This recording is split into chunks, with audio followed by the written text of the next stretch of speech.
1974 চনত স্থাপন হোৱা জাগুন কথাচেমা প্ৰাথমিক বিদ্যালয়ত আজিও উপলব্ধ নহয় ছাত্ৰ ছাত্ৰীৰ অনুপাতে শিক্ষকৰ সংখ্যা, যাৰ ফলত বিদ্যালয়খনত বৰ্তমানে দেখা গৈছে এক অভাৱনীয় পৰিস্থিতি তথা অনিশ্চয়তা। জানিব পৰা অনুসৰি বিদ্যালয়খনত বৰ্তমানে 128 গৰাকী ছাত্ৰ ছাত্ৰীৰ বিপৰীতে আছে মাত্ৰ এজন শিক্ষক। গিৰীন্দ্ৰনাথ ফুকন নামৰ শিক্ষকজনৰ ভাষ্য অনুসৰি যোৱা জানুৱাৰী মাহৰ আৰম্ভণিৰে পৰা তেখেতে বিদ্যালয়খনত অকলে দায়িত্ব পালন কৰি আহিছে, যাৰ ফলত 6টাকৈ শ্ৰেণীত একে সময়তে পাঠদান কৰাটো একেবাৰে অসম্ভৱ কথা। আনহাতে বিভাগীয় কাম কাজসমূহো তেখেতে চলাই নিব লগা হয়। এনে ক্ষেত্ৰত বিদ্যালয়খনত ছাত্ৰ ছাত্ৰীসকলে পৰ্যাপ্ত শিক্ষা লাভ নকৰাৰ ফলত গুণগত মানদণ্ডৰ ফালৰ পৰা তেওঁলোক এক অনিশ্চয়তাৰ ভৱিষ্যতলৈ আগবাঢ়ি যোৱাহে পৰিলক্ষিত হৈছে। শিক্ষা বিভাগৰ নীতি নিৰ্দেশনা অনুসৰি প্ৰাথমিক বিদ্যালয়ত প্ৰতি 30 গৰাকী ছাত্ৰ ছাত্ৰীৰ অনুপাতে এজনকৈ শিক্ষক নিযুক্তি দিব লাগে যদিও উক্ত বিদ্যালয়খনত 128 গৰাকী ছাত্ৰ ছাত্ৰীৰ অনুপাতেহে এজন শিক্ষকে দায়িত্ব পালন কৰি আহিছে। বৰ্তমান সময়ত চৰকাৰী খণ্ডৰ বিদ্যালয়সমূহত পৰ্যাপ্ত ছাত্ৰ ছাত্ৰী নথকাৰ ফলত বহু বিদ্যালয় চৰকাৰে বন্ধ কৰিব লগাৰ সময়তে 128 গৰাকীকৈ ছাত্ৰ ছাত্ৰী থকা বিদ্যালয়খনত এজন শিক্ষকে পাঠদান কৰিব লগা বিষয়টোৱে জাগুনৰ সচেতন মহলৰ মাজত তীব্ৰ প্ৰতিক্ৰিয়াৰ সৃষ্টি হোৱা পৰিলক্ষিত হৈছে। বিদ্যালয়খনত ছাত্ৰ ছাত্ৰীৰ অনুপাতে 5জন শিক্ষক নিযুক্তি দিব লাগে যদিও অতি কমেও 4জন শিক্ষক নিযুক্তিজীৰি ছাত্ৰ ছাত্ৰীসকলৰ ভৱিষ্যত সুৰক্ষিত কৰিবলৈ স্থানীয় ৰাইজ তথা বিভিন্ন দল সংগঠনে অসম চৰকাৰৰ মুখ্যমন্ত্ৰী আৰু শিক্ষামন্ত্ৰীক ব্যৱস্থা গ্ৰহণ কৰিবলৈ আহ্বান জনাইছে।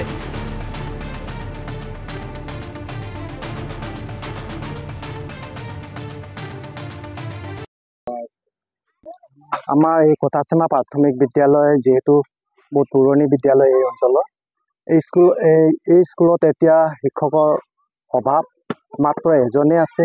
এই এজনে শিক্ষা দিয়াটো এটা LP স্কুলত 6টা ক্লাছলৈকে বহুত অসুবিধা হৈ যায়। সেইকাৰণে আমি বহুত অসুবিধাৰ সন্মুখীন হৈছোঁ। আমি ৰাইজে বহুত অসুবিধাৰ সন্মুখীন হৈও এতিয়া উপায় নাই। চৰকাৰক বাৰম্বাৰ আমি অনুৰোধ জনাইছোঁ, CRC ছাৰক কৈছোঁ, তথাপিওতো আজি পৰ্যন্ত চৰকাৰৰ ফালৰ পৰা কোনো শিক্ষক দিয়া নাই। সেয়ে আমি ৰাইজে মিলি 2জন ভণ্টিহঁতক আমি থৈছোঁ। যিহেতু এনেকৈ চলি আছোঁ আৰু চৰকাৰক আমি অনুৰোধ জনাইছোঁ যাতে অতি সোনকালে এই ভিতৰুৱা অঞ্চলৰ এই স্কুলখনৰ কাৰণে শিক্ষক নিযুক্তি দিয়ে বুলি। কথাচেমা প্ৰাথমিক বিদ্যালয়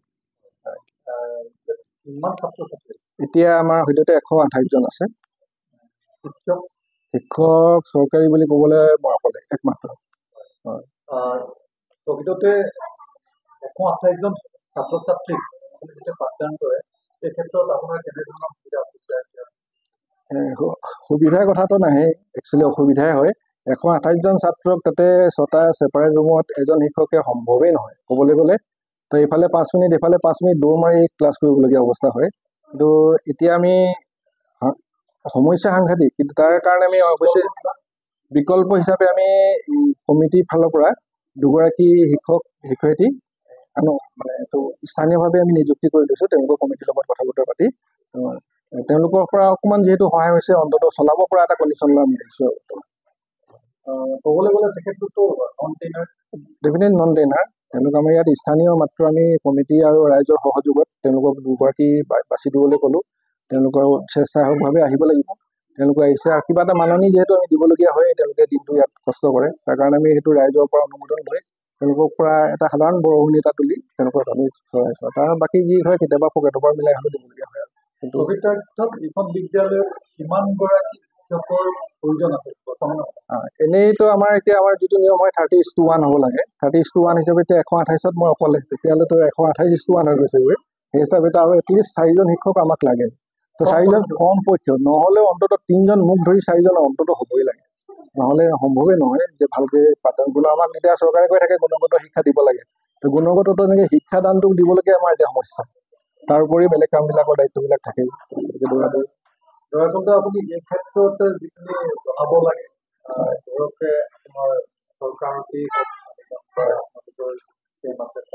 কেনেধৰণৰ আপুনি এইখিনি এবাৰ এখন মিটিং হৈ থাকোঁতেতো মই বিঅ' ছাৰক অৱশ্যে একদম মুখামুখি কৈছিলোঁ। তেওঁ কৈছে মোৰ কথাটো মনত আছে। তাৰোপৰি আমাৰ কনচাৰ্ণ CRCC এইটো সপ্তাহে সপ্তাহে আমাৰ ইয়ালৈ আহিয়ে থাকে।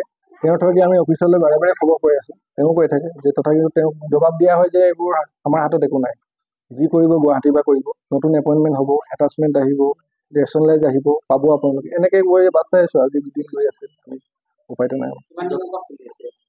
একেবাৰে ছিংগুল ধৰিছোঁ মই একদম জানুৱাৰী 25 1 জানুৱাৰীৰ পৰাই আমাৰ যিজন টিউটৰ ছাৰ আছিলে, আমি দুজন আছিলোঁ, যোনটো আজি প্ৰায় অক্টোবৰ মাহৰ পৰা তেওঁ ৰিটায়াৰ হৈছে।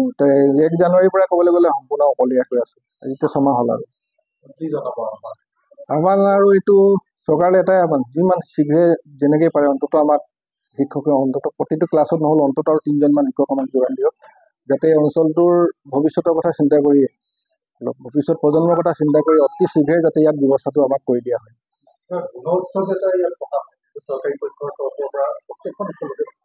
হয়, বহুতখিনিয়ে কষ্ট, মানে বহুত কষ্ট হয়। তাতে আমাৰ ইয়াত অৱশ্যে যোৱা 2 বছৰৰ পৰা এটা ছিষ্টেম কৰিছে, টিচাৰ চাফল কৰে। তো বেলেগ স্কুলৰ পৰা সহায়ক হিচাপে 2জন এজন আহে, হ'লেও তেওঁলোকে এদিনৰ কাৰণে আহে পৰীক্ষাটো পাতি দিবৰ কাৰণে। যিটো ইভালুৱেটৰ আহে বাহিৰৰ পৰা আহে, তেওঁলোককো বাৰে বাৰে তেওঁলোকে ৰিপৰ্টত স্পষ্ট লিখি যায় যে শিক্ষকৰ অভাৱ, শিক্ষকক অতি প্ৰয়োজন, বাৰে বাৰে তেওঁলোকে ৰিপৰ্ট দিয়ে থাকে, কিন্তু ৰিজাল্টটো সদায় ছেইম হৈ আছে। ল'ৰা ছোৱালী এই বিদ্যালয়খনত পঢ়ে নেকি? পঢ়ে এখনত। কি জনাব? মোৰ এতিয়া ক'বলৈ গ'লে মোৰ 5ত আছে ছোৱালীজনী। এতিয়া আমিতো ইয়াত বহুত অসুবিধাতে চলি আছোঁ, শিক্ষক নাই। মেইন আমাৰ এইটো প্ৰব্লেম, শিক্ষকটো নায়েই ক'বলৈ গ'লে। কৈ আহে শিক্ষক, কেইদিনমান আছিলে, তাৰপৰা সিহঁতি নিজৰ জেগাত ট্ৰেন্সফাৰ ল'লে নে কি ল'লে আমিতো নাজানো। তেনেকুৱাকৈ মানে এতিয়া গাঁৱৰে 2জনী ভণ্টি ৰাখিছোঁ আৰু এনেই মাচুলি 20 টকাকৈহে দিওঁ। 20 টকাটো আজিকালি কি চলিব গৈছে, সিহঁতি নচলেতো। তথাপি গাঁৱৰ বুলিহে সিহঁতি অলপ পঢ়া বেয়া হৈছে বুলি ল'ৰা ছোৱালীকেইটা মৰমতে ইয়াত মানে সিহঁতি পঢ়াবলৈ আহে। চৰকাৰী শিক্ষক ইয়াত এজনে। কি আহ্বান জনাব চৰকাৰলৈ আহ্বান মানে আমাৰ এটা কি শিক্ষক লাগে আমাৰ। এতিয়া 128টা ছাত্ৰ আছে, 128টাত এজন শিক্ষক আৰু হেড ছাৰহে। হেড ছাৰে এতিয়া অফিচত দৌৰা-দৌৰি কৰিব না ইয়াত স্কুলত থাকিব, একোৱে মানে কৰিব নোৱাৰা হৈ গৈছোঁ। তাৰমানে চৰকাৰেতো আমাক কৈ থাকে দেখোন, চৰকাৰে শিক্ষকবিলাকক যে একটা শিক্ষকক 30টাকৈ আমাৰ ছাত্ৰ। ইয়াতো হিচাপ ক'লে কেইটা লাগে, কমচে কমটো 3টা আৰু লাগে দেখোন, 4জন লাগে। 4জন শিক্ষক ইয়াত বহুত কমি, মানে এইটো পূৰা লাগে, চিঞৰে লাগে। সেইটো চৰকাৰৰ ওপৰত আমি এইটোৱে দাবী কৰোঁ যে আমাক ইয়াত শিক্ষক দিয়ক।